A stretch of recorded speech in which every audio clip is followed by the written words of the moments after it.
are and you doing this amazing Sunday afternoon? Service was beautiful. I just want to talk about a couple of things that came up for me during service because it lines up with the theme of this past week. Help, my life is a nightmare. And a lot of people have been saying that one of the most critical parts of waking up from a nightmare or bringing your life out of nightmare status or from a nightmare state is forgiving. Not just forgiving other people, but most people don't understand how critical it is to forgive themselves. I'm going to say from maybe 10 years old up until even now. Most people have disappointed themselves, sabotaged themselves, harmed themselves in so many ways that the silent conversations that are going on are keeping your magnet, I want to say your life magnet, in nightmare mode, because subconsciously that's what you believe you deserve. Because either someone else told you that, the adversary told you that, guilt and shame and condemnation has been feeding you these lies. And because you don't know how to either let go, or I'm going to say this other word, uproot, you are thinking there's no hope for you, or you are thinking this is just your lot in life, when that couldn't be, further from the truth. So I'm going to share one of the things that Pastor Ron was talking about today in service. And he was saying that a lot of things, he came from down south. So a lot of things, and this is really true because I've learned this too, even though I'm a city girl. I'm from Oakland, California, or I was, raised in Oakland, California.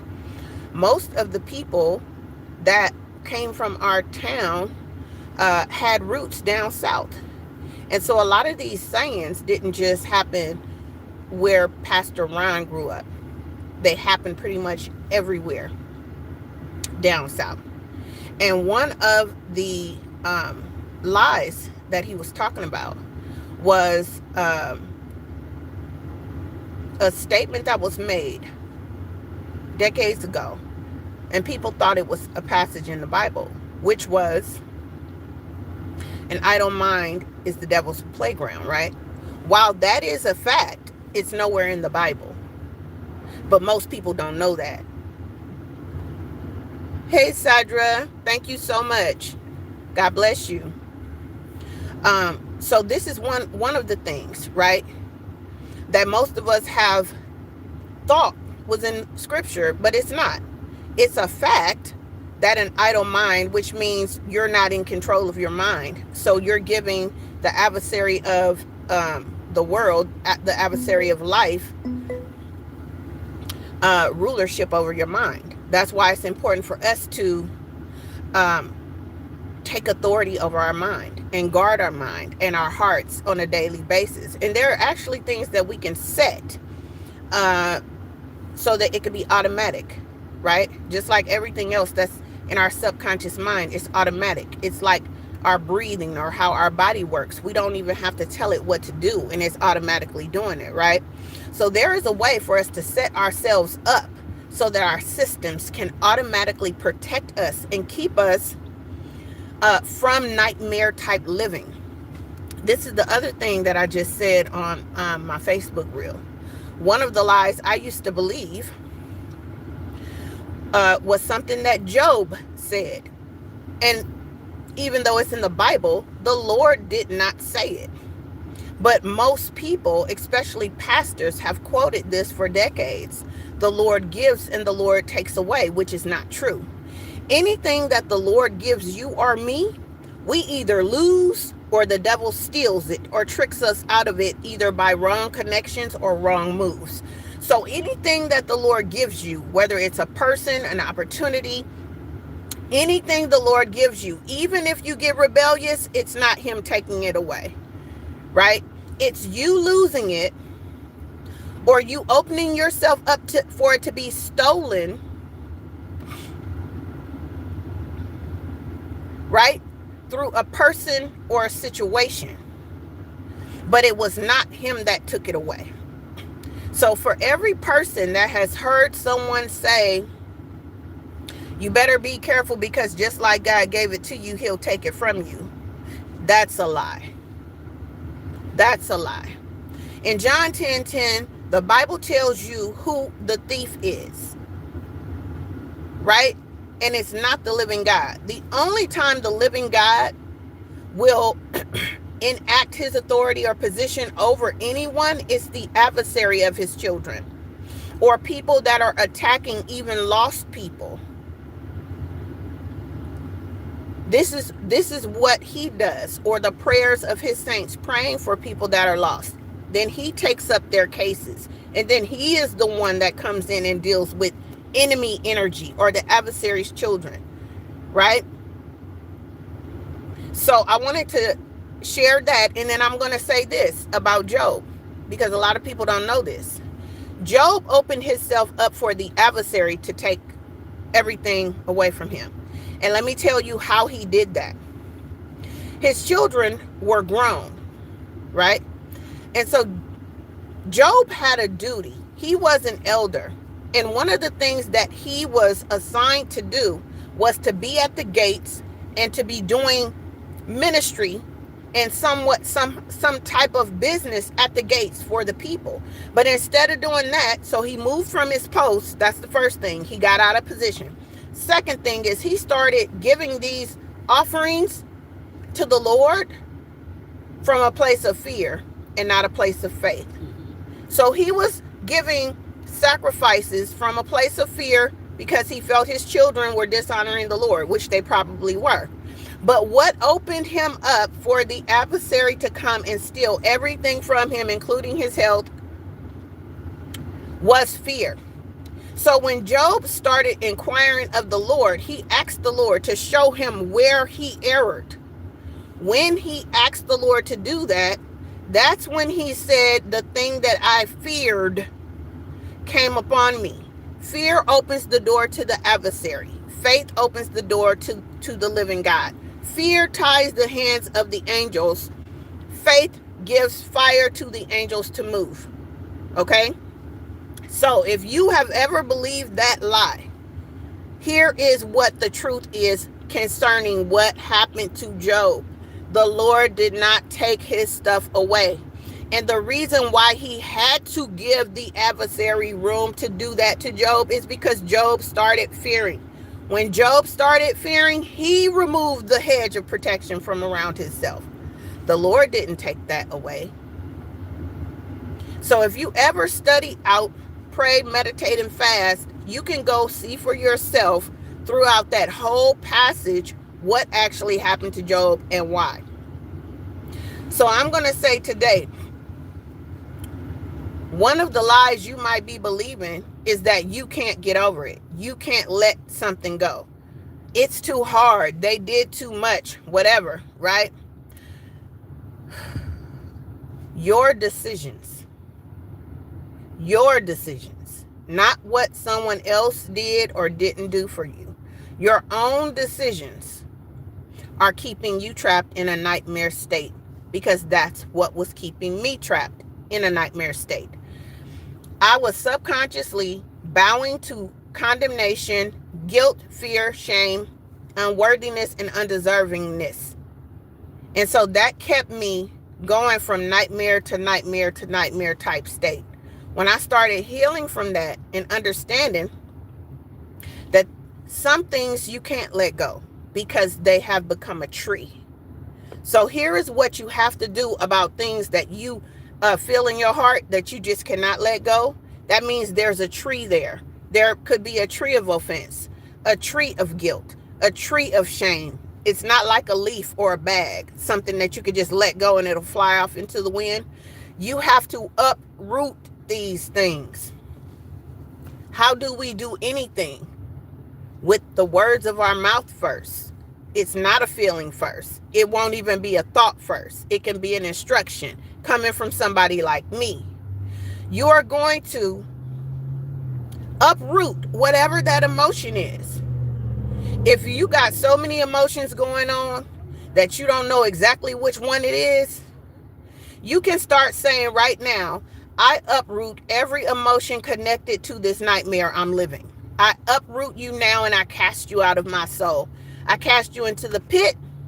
You do not have to be born again to do this. You can say this with your mouth because of the power the Lord gave you by creating all human beings in his image. I'm going to pray and ask that you get saved because there's way more power that you do get when you come into the kingdom.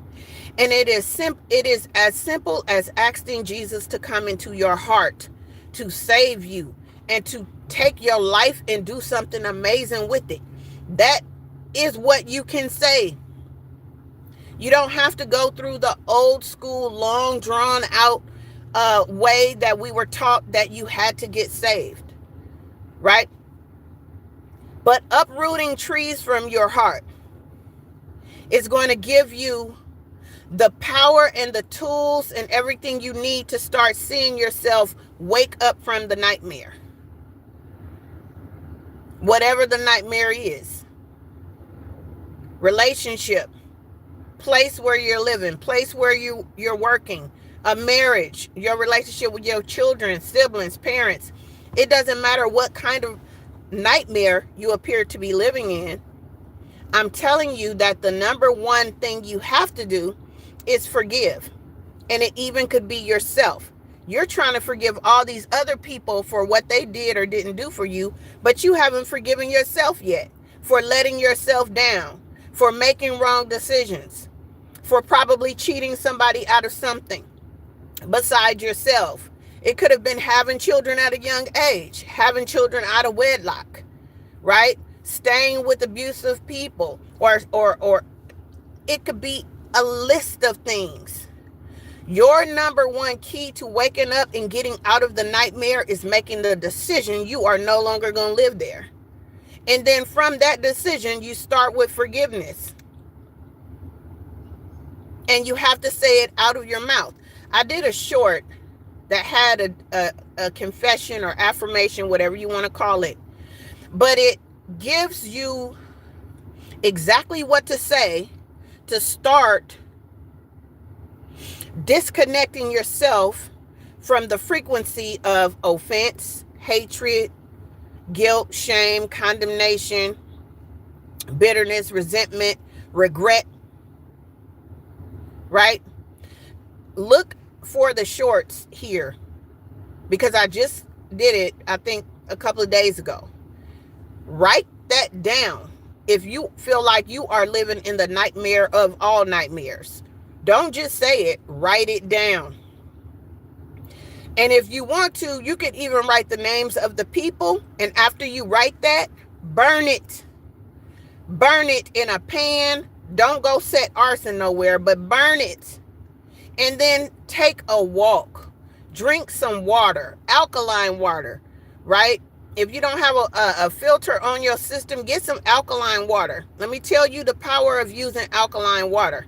It's a higher version. I don't care about it being in plastic. I know what has been said about that. Pour it from the plastic into a glass or into a metal cup, right?